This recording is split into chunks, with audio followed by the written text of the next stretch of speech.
বন্ধুরা, আজকে চলে আসলাম সকাল সকাল ছাদের উপরে। আমার একটি ছোট্ট একটি আছে, প্রজেক্ট বললেই চলে আর কি। দেখুন, প্রজেক্ট হচ্ছে যে এখানে আছে পুঁইয়ের শাক আছে। এই পুঁইয়ের শাকের ভিতরে অনেকগুলো ঘাস হয়েছে। এই ঘাসগুলো কিন্তু আমাকে তুলতে হবে। তোলার পরে যে কাজটা হচ্ছে আপনার এভাবে পরিষ্কার করে দিয়ে ভালো পরিষ্কার করতে হবে। এই দেখেন, এখানে আছে আপনার লেবু গাছ আছে একটা, এই একটা লেবু গাছ, এই একটা গাছ আছে। এই গাছটা কি গাছ জানি না, লাগানো আছে। এটা আছে আপনার বড় বড় পেয়ারা ধরে আপনার। এখানে আছে আপনার আমরুপালি গাছ আছে, হিমসাগর আছে। এখানে একটা পেয়ারা গাছ দেখতে পাচ্ছেন, আমড়া গাছ, অনেক আমড়া ধরছিল গতবার। ছোট বড় বেল গাছ বলে, বেল গাছ। তবে ছাদের উপরে কিন্তু একটা প্রজেক্ট করছি, জানেন তো? ছাদের উপরে কিন্তু এই যে দেখতে পাচ্ছেন, এখানে কিন্তু শাক দিয়ে আছে, শাক বোনা আছে, লাল শাক। সেটা হচ্ছে এই যে একটা বেরোইছে, লাল শাক বেরোইছে ইঞ্চ করে। হ্যাঁ, এ দেখেন, এখানেও বোনা আছে, এখানে এখানেও ছিটাই দিছি কিছু, এই যে এইখানে দিছি কিছু, এইখানেও দেওয়া আছে, এই যে এখানে দেওয়া আছে কিছু, এখানে দেওয়া আছে, এখানে দেওয়া আছে, এখানেও দেওয়া আছে। প্রত্যেকটা জায়গায় কিন্তু দেওয়া। এই দেখেন, এই দেখেন, দেখেন। আসলে ছাদের উপরে কিন্তু আসলে এখানে একটা তুলসী গাছ আছে। ওয়াও! আম গাছে কিন্তু কিছুদিন পর ধরেনি। তো আমি এই যে আসলাম, ছাদে আসলাম, দিতে হবে। সব জায়গাতেই ছিটাবো। প্রতিদিন যদি পানি না দিই, গাছে যদি যত্ন না করি, গাছ হবে বলেন? এই যে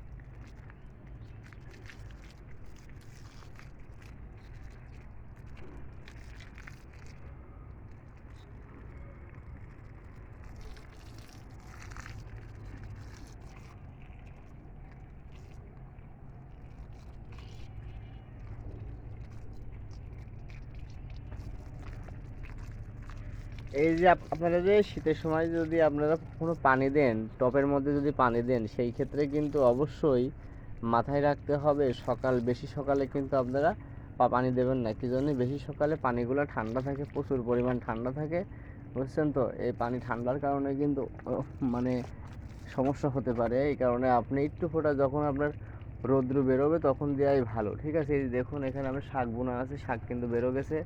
ইনশাল্লাহ শাক একটু বড় বড় হলে আপনাদেরকে দেখাবো, ঠিক আছে? যে আমি একটার মধ্যে কতগুলো প্রজেক্ট করছি, ইনশাল্লাহ দেখাবো। প্রেম অমূল্য রতন।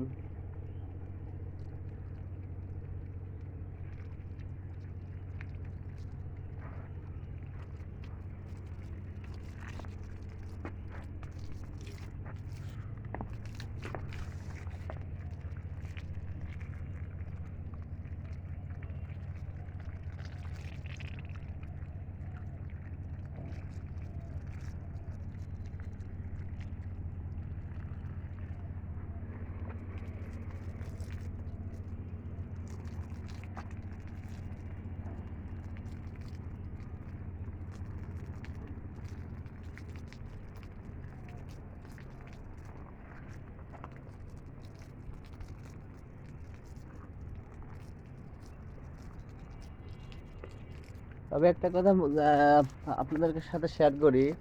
কথাটা হচ্ছে, আপনার এই টপের মধ্যে যদি আপনারা কিছু যদি মানে ছিটাইতে চান সেই ক্ষেত্রে কিন্তু ছাদের উপরে যারা এই যে এ ধরনের টব থাকে, টবের মাটিগুলা খেয়াল রাখবেন যেন মাটিগুলা বেলে মাটি না হলেই ভালো হয়, কারণ বেলে মাটিতে কোনো সবজি টবজি বেরোতে চায় না, বুঝছেন তো।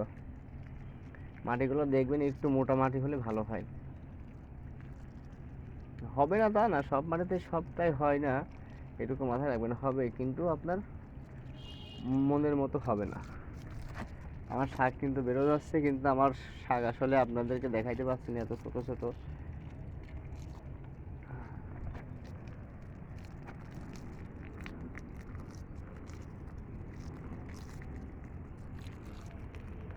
খেয়াল রাখবেন, আমি কিন্তু পানি কিন্তু বেশি দিচ্ছি না, কি জন্য জানেন তো, ওই যে শাক বোনা আছে, লাল শাক হবে কিন্তু ইনশাল্লাহ। এই লাল শাকে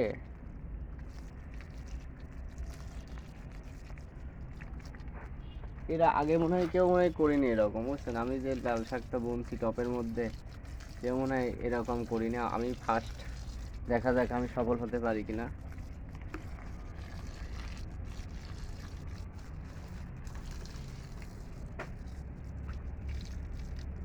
অবশ্যই দেখাবো আপনাদেরকে।